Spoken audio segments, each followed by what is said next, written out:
Hello, Lisa here. Welcome back to my channel, or welcome if this is your first time popping by. Today we're going to do a full walkthrough and exploration of the True Sight Oracle by Eric Mail. Now, this is due to hit Kickstarter October 1st. The campaign will probably run for the entire month of October, so if you fall in love with this the way that I have, you are going to want to keep an eye out on Kickstarter. This is a prototype preview of the deck. So keep that in mind. I'm going to be digging into it with you and sharing everything I can about this deck. I'm super stoked about it. If you're into tabletop role-playing, if you're into D&D, you're going to be probably really excited about this.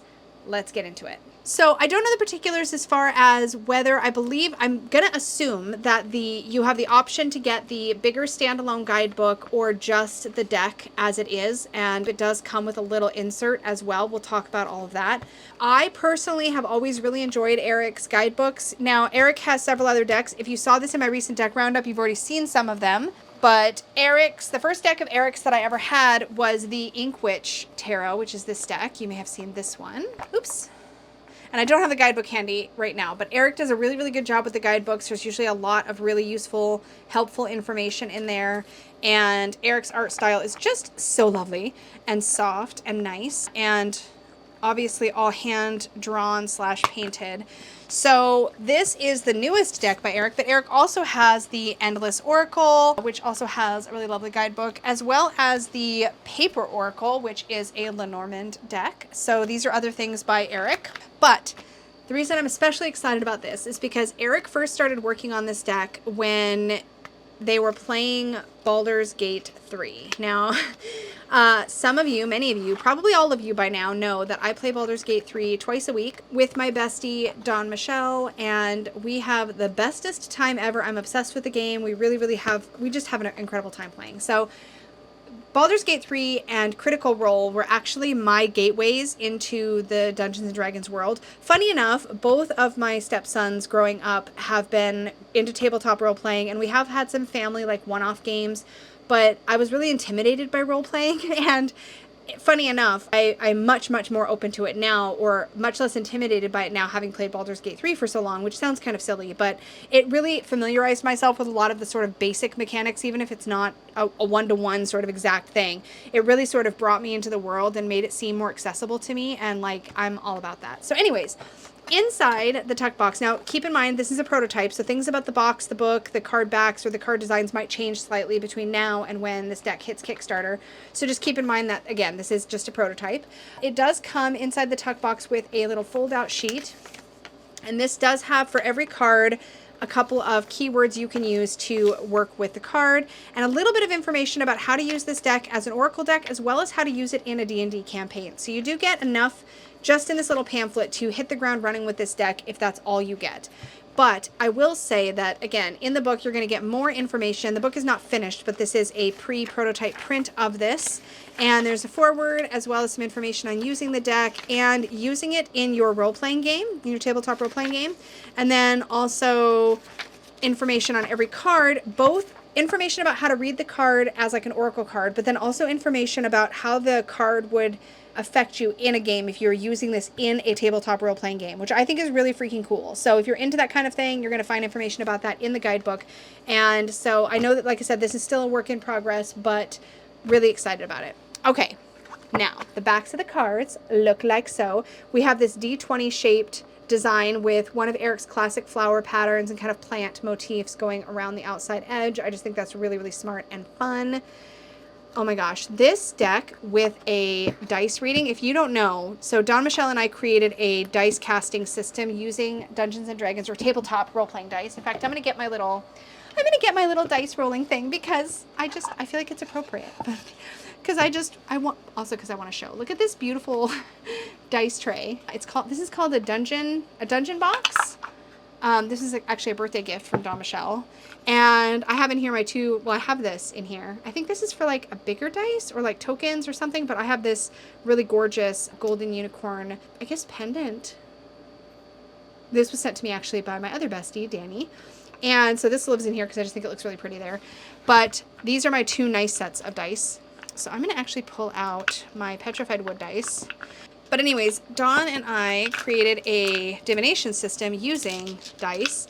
And the idea of working with this deck and my set of dice. Yeah, very exciting. So anyways, I'm going to pull, let me just have that handy just in case. The art style of this deck is black and white, as you can see, and we're going to go through every single card and talk about it and so forth, but it is all based on familiar mechanics from tabletop role-playing. So super stoked about it. And I think the thing is, because I've gotten familiar with so many of these terms through playing Baldur's Gate 3, I have a reference point, right? Like I understand where this kind of things might come into play, both in the game, but also then that gives me a jumping off point to explore how it might show up in my life. So this is kind of a specific thing, but also a very open thing. And if you're somebody, like I said, who's familiar with Dungeons and Dragons or role-playing games, and you're familiar with some of these terms, you're going to find probably the same thing, that you pull this and you're like, oh my gosh, I can think of how this applies. And I also have to say that when I think about this with the dice casting system, I'll try to remember to have a link to it down below. But the dice casting system lets you do a full reading, right, with just your dice. But the neat thing is, because these images have so much space on them, it's going to be so great for like putting dice like on or near the cards when I'm laying out a reading. I don't know, there's something about that that just seems incredibly satisfying to me. So anyways, this is let's get back to like the point here, right? This is a really nice, like classic playing card style cardstock. It's that smooth, not shiny, but not super matte kind of cardstock that we're super familiar with. Okay, let me zoom in and we'll take a closer look at the cards. They're a little slippery because they're brand new. There we go. So what I'm going to do, just for the purposes of the flip through, is I'm going to refer actually to the keywords on the little pamphlet as we go through. So we have acrobatics. This is multitasking, groundedness. I would also say balance. Here we have somebody that's like literally trying to walk across a like tightrope type situation, and they've got a long pole for balance. The thing about acrobatics is it's anything that requires you to be more agile, or to, like, let's say you're trying to, in a game, let's say you were trying to jump off of a high building, you might do an acrobatics check. And so to me, when I think about acrobatics and where this skill is required, it's like when physical finesse, I guess you could say, I would say, is required.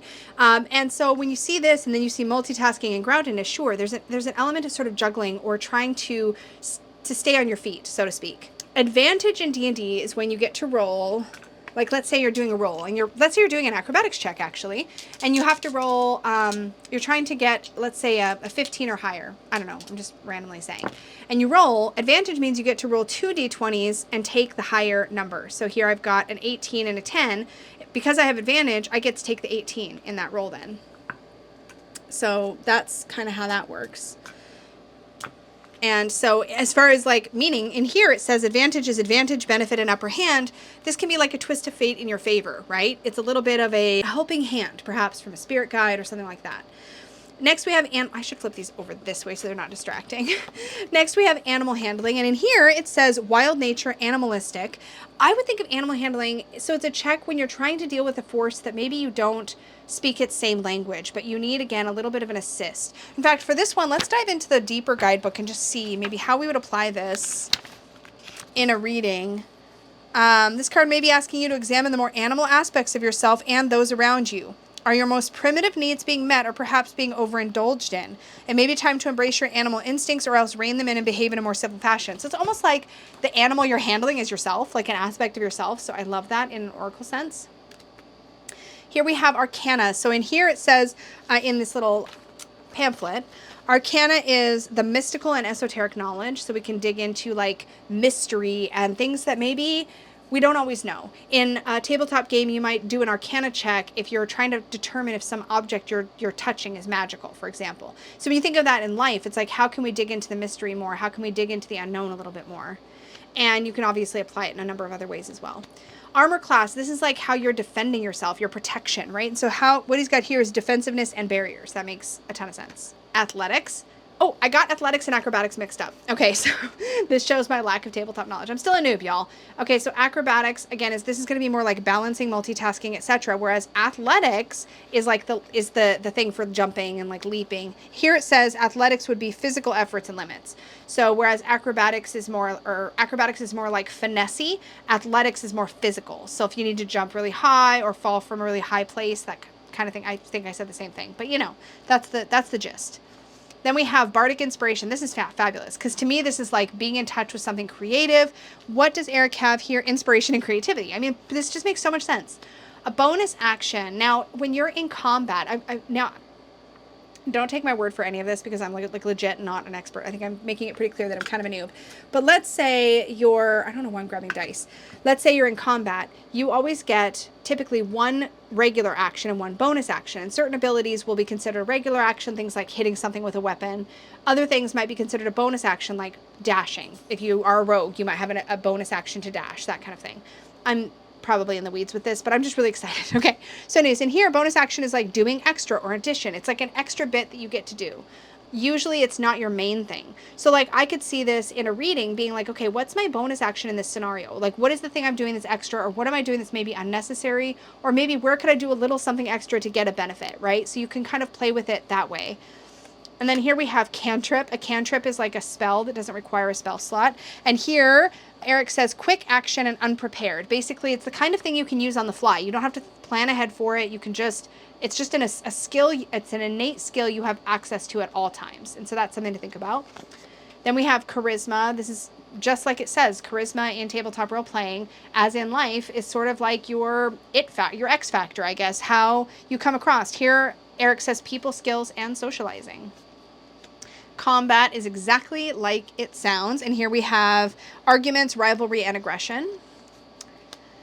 And these images, like, okay, sorry, just because I'm getting all fixated on the concepts, but acrobatics is supposed to be up here. These images are so on point with what they're depicting. Like, it's so obvious. Like, it makes so much sense. Of course, that's bardic inspiration. Like, of course, that's bonus action. Cantrip, charisma, combat. These images, like, legit make sense for what they're depicting. Anyway, concentration. Now, in tabletop role-playing, if you cast something, you might have to maintain concentration on it, which means you can't do multiple things that all require concentration at the same time. This is kind of like focus, right? It's the idea is that if, like, let's say I'm casting a spell in the game that requires concentration, if I want to cast something else that requires concentration, I have to drop the first spell and do the second spell. You can't multitask concentration, right? That's the punchline of that. So this says attention and focus, which again, makes perfect sense. Here we have constitution. This is kind of like I think your health, but it's also your ability to sort of withstand things, right? And here we have well-being and health, which makes, again, great sense. Dash is exactly like it sounds. It's an action you can take in order to get a big burst of movement. And here we have momentum and forward movement as keywords. I mean, come on. It's amazing. It's incredible. Here we have deception and lies. It's so on point. This is also a skill that you can have in tabletop role-playing. Here we have dexterity. So dexterity is like fine motor skill, right? If you think of it that way. So acrobatics might be physical finesse in like large movement. What was the other one I said? Athletics. So if we're just going to compare these three, right? Acrobatics is going to be like exactly like it sounds. Things that are finessey. Athletics is going to be things that are physical, not necessarily strength, but things that require you to be well physically fit or athletic. And then dexterity is going to be more like hand-eye coordination. Like here we have somebody trying to aim an arrow in maybe a very precise way. That might be considered a dexterous action, right? And so here we have finesse, which I've been using finesse for acrobatics, but that's fine. We're rolling with it. But yeah, that's a good word for here. And then handiness. Dice, I mean, hello? I have so many things for this, but fate, luck, and risk, right? I would kind of think of this the way that I would think of like Perthrow in the runes, right? This idea of like rolling the dice or fate, or like having something kind of not be fully in your control. You're sort of at the mercy of fate. Here we have difficult terrain. Now in the game, of course, if you're moving through difficult terrain, you don't get your full movement speed. You don't have as much room to move, or you can't move as quickly or as easily. You might even get bogged down and stuck for a little while. So this is very much that kind of sluggishness. And here we see treacherous environment and poor conditions. If I were to see difficult terrain come up in a reading, I'd be thinking about things like how I'm not able to get from point A to point B super smoothly or easily. Disadvantage is exactly the opposite. So I was showing you how advantage works in a roll, right? Disadvantage is exactly the opposite. So I need to make a check, and for whatever reason I have disadvantage. Maybe I'm trying to be sneaky, like in game, right? Like let's say I'm playing a game and I'm trying to be sneaky, but I'm wearing tons of armor. So I might have disadvantage. So then it's like you roll your dice and now you have to take the lower roll. So I rolled a 17 and a 4. I have to take the 4. Oh, no, did I roll 2 17s? That's not a 4, that's 2 17s. Okay, well, anyways, I'd have to re-roll.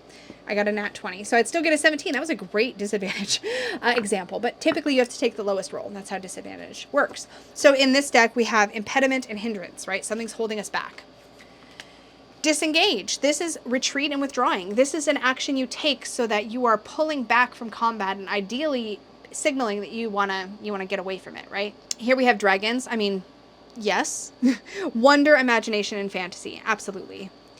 Dungeons, this is of course going into something, like exploring something. There could be really, really beautiful, positive things like treasure to come out of that experience, but it's also the unknown. There's an element of risk. There could be danger. There usually is danger. And here Eric has adventure, exploration, and possibility. Encumbered is exactly like it sounds. If you're carrying too much, like you have a weight limit you can carry in tabletop, and if you're carrying too much, you will become encumbered and you'll have to move slower. So it's just... in game, it's kind of funny. If you're carrying too much stuff, your character starts moving super, super slow. It's kind of fun. In Baldur's Gate 3 specifically, I'm talking about. A familiar is exactly, we know what familiars are, right? Like they're like animal companions that stay close to us. So this is support, close friend, and allyship.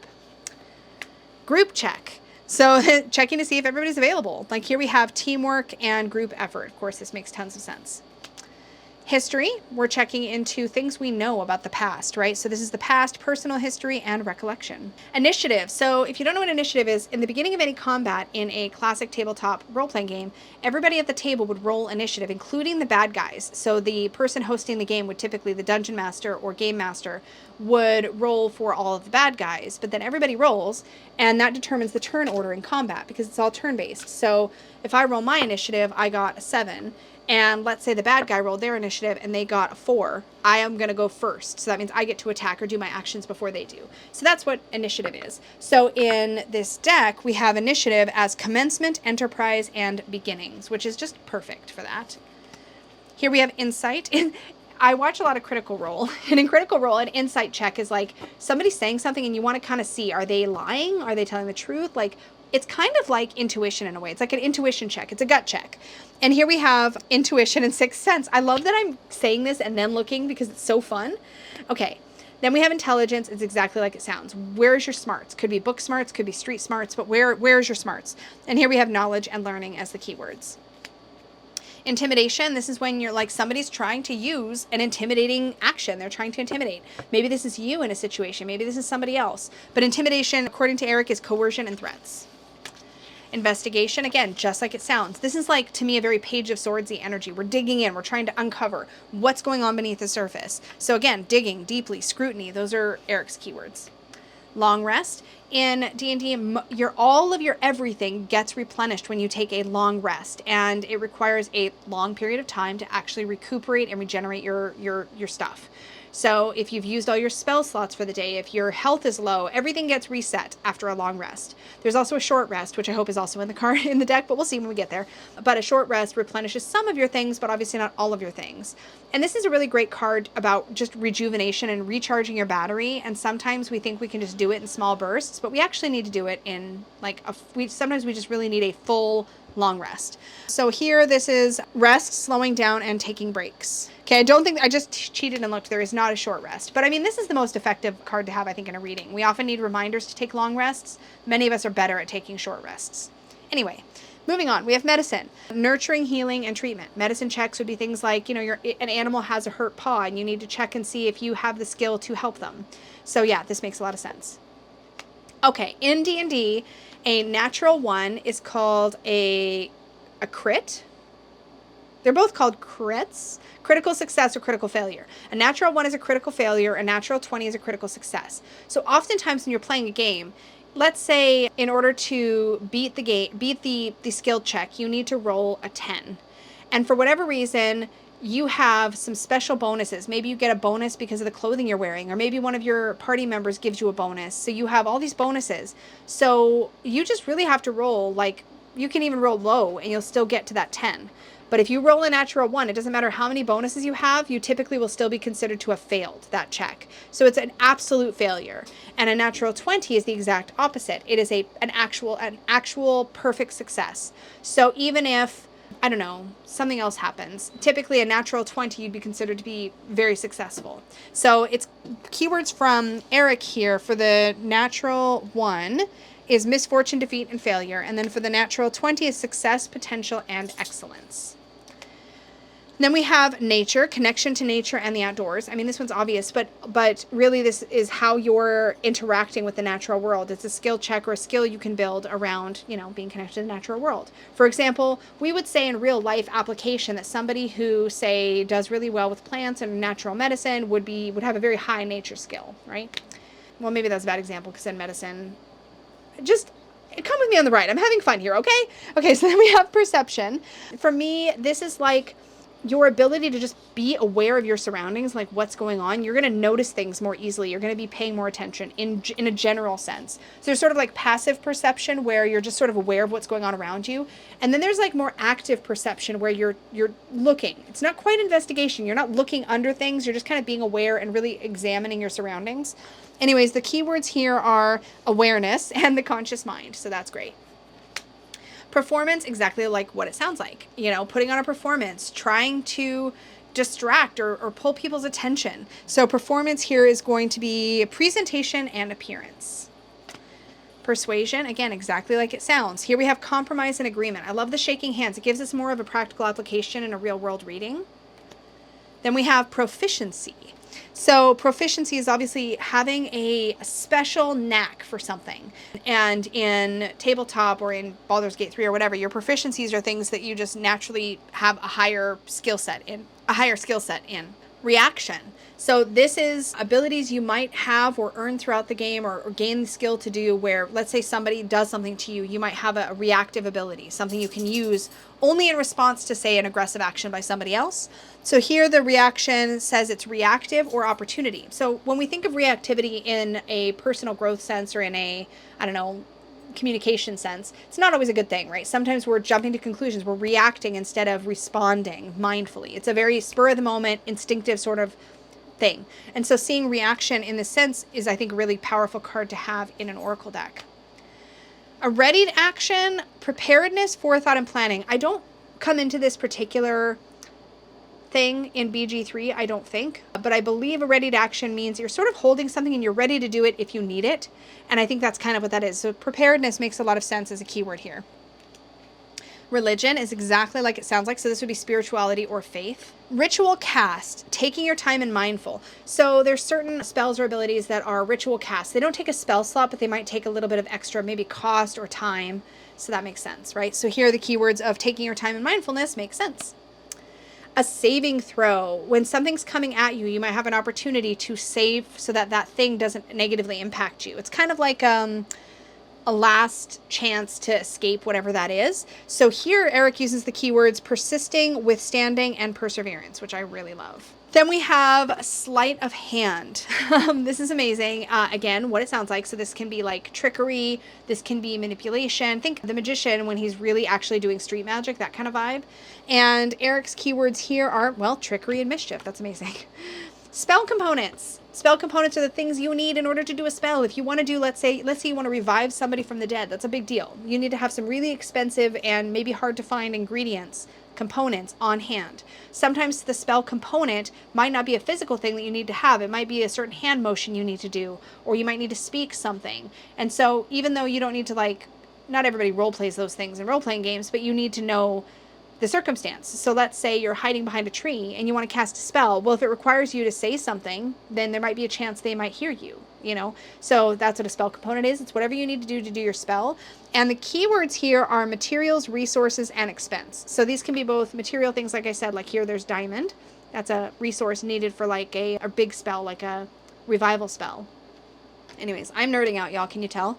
Stealth, sorcery, and elusive are the keywords. I mean, stealth is so obvious. I love that this one's on black background. That works really well there.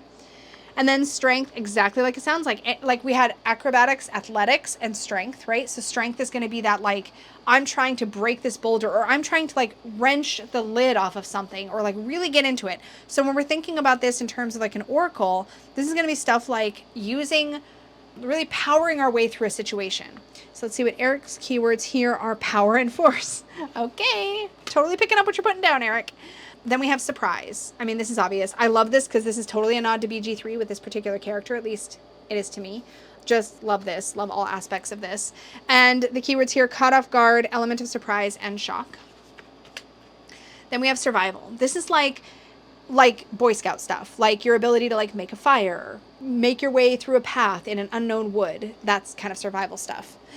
Then we have total party kill, or often we would call this a TPK. This is when you get in over your head and everybody in your party dies. And if you're playing any kind of role-playing game or online game that uses these kinds of mechanics, you will probably have encountered this at some point in your nerdy gamey life. But yes, the keywords for this would be endings, finality, and conclusive. This is like the 10 of swords of this deck, basically.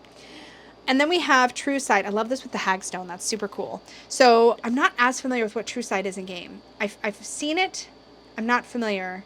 I think it might have something to do with being able to see what's invisible, but I'm not 100% sure. Somebody could tell me down below, because this is the only one I've come across and I don't remember the game mechanic. So truth and reality are the keywords.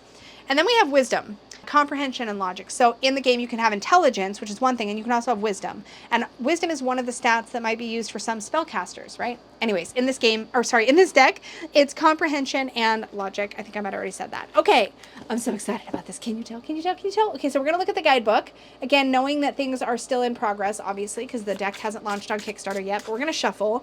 And then I think I might do a sample reading using the dice casting, because I think this is just such a beautiful and perfect companion to a dice cast roll. So I've got some dice that I will use to cast along with these cards in a little bit. Let's take a look at the book. So again, this is prototype, so just keep that in mind. It's not finished yet. Looks like it's well on its way though. The print is a little bit small, but it's definitely readable. So we have some information on using this deck as an Oracle deck. So it tells you how to do that, how to use spreads. There's some spreads in here that you can play with, which I think is fun. And then we have using it for your role-playing game. So it talks about the True Sight Oracle can be used as a magical item in a D&D campaign or other tabletop role-playing game. Then it talks about how to do that, which is super great. And then building a session around a reading, glossary of cards. Okay, so we're into this. Now, in each card reading, or in each card entry, you get the name of the card. So this is the separate guidebook. You get the name of the card, so armor class, for example. Then you get 3 keywords, or a few keywords, couple at least. Defensiveness, barriers, and boundaries, for example, for armor class. Then you get an oracle message kind of write-up. So in this case, it says, someone may be on the defensive when this card appears. You or someone close to you might be putting up barriers or trying to protect themselves from some perceived threat. When this card appears, be ready to raise your defenses, but also to make sure that you're doing so for the right reasons. If you feel you're at a position where you must confront someone who is being overly defensive or standoffish, consider working with them rather than against them. So working with them rather than against them. Some armor can be difficult to break, but there are other ways to get what you want rather than simply trying to break through one's defensive barriers. And then the in-game effect. So if you're using this in a game sense, the in-game effect would activate upon being drawn. The player with this card may increase their armor class by 2 until their next long rest. So there's a way to incorporate this deck in as a magical item in your game. I think this is so freaking cool. Okay, so that is how the guidebook is essentially formatted. And I think, yeah, there's some creative notes in the back, a little bit about the artist. So yeah, it's fairly straightforward.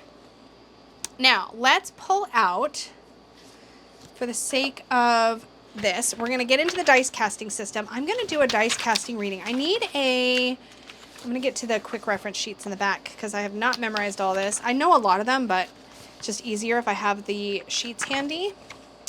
I have this on my tablet too. I really need to put it on my phone so it's more convenient to me.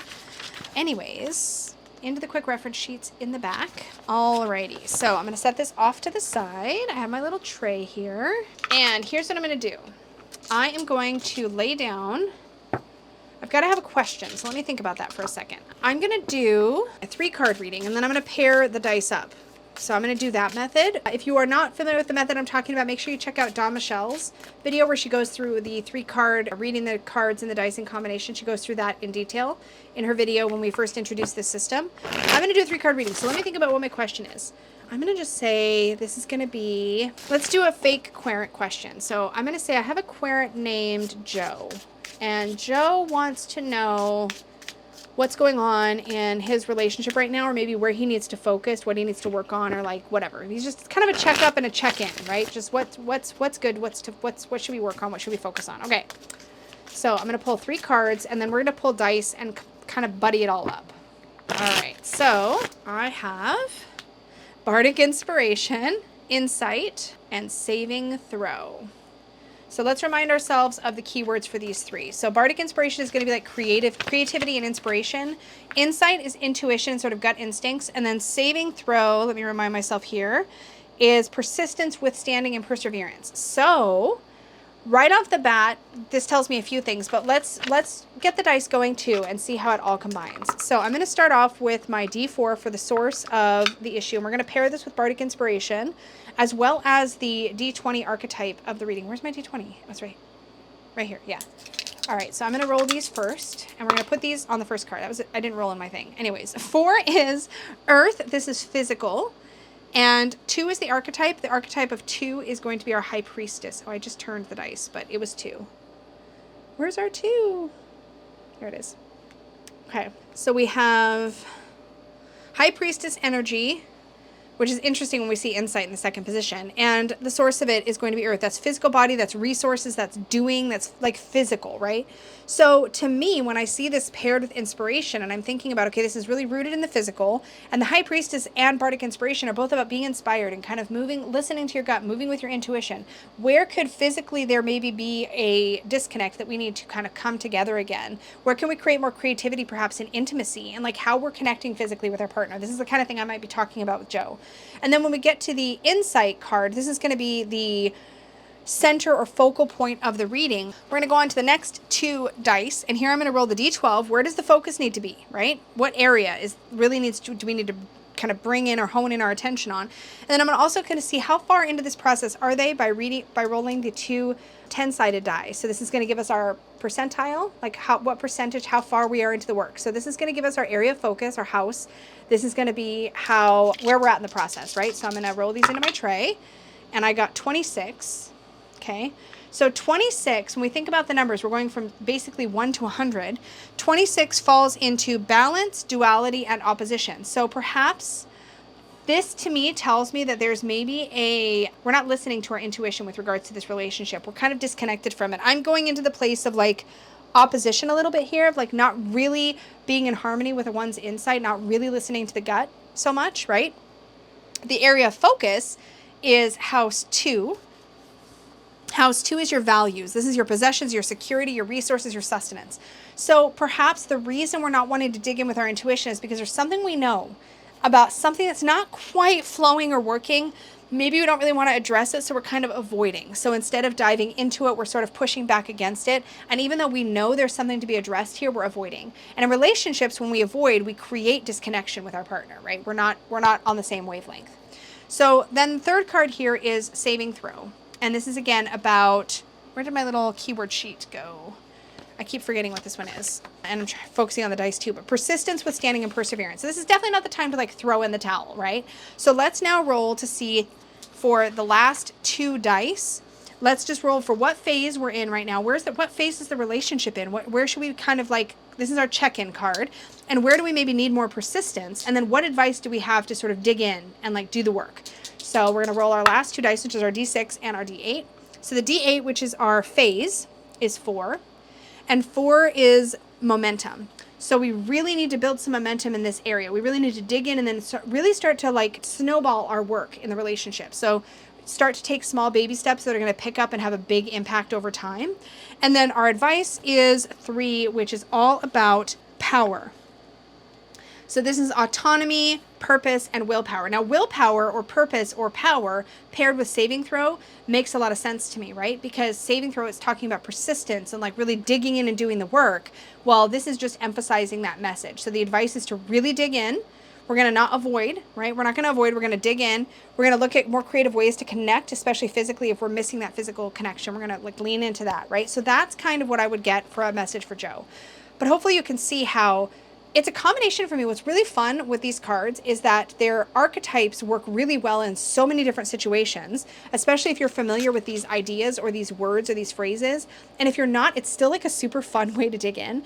But I'm also digging it selfishly or kind of like in a more personal way. I'm digging the way that these images just feel like a natural pairing for the dice casting system, right? I love that combo. So that's really super fun. Thank you for coming and letting me play. I had a blast. But this, again, is the True Sight Oracle by Eric Mail. I don't know if it's Mail or Mailey. Eric, please tell me. I'm so sorry. I don't know how to pronounce your name. I'm the worst. But I would definitely check this out. Again, this will be up on Kickstarter hopefully by October 1st. Sometimes there's small delays with Kickstarter, so don't be surprised. Keep your eyes out. And there should be a pre-launch page. Hopefully I'll have a link for that for you down below. If not, just keep an eye out on Kickstarter. It's coming soon. But ideally, I will have a pre-launch link for you. So check that out.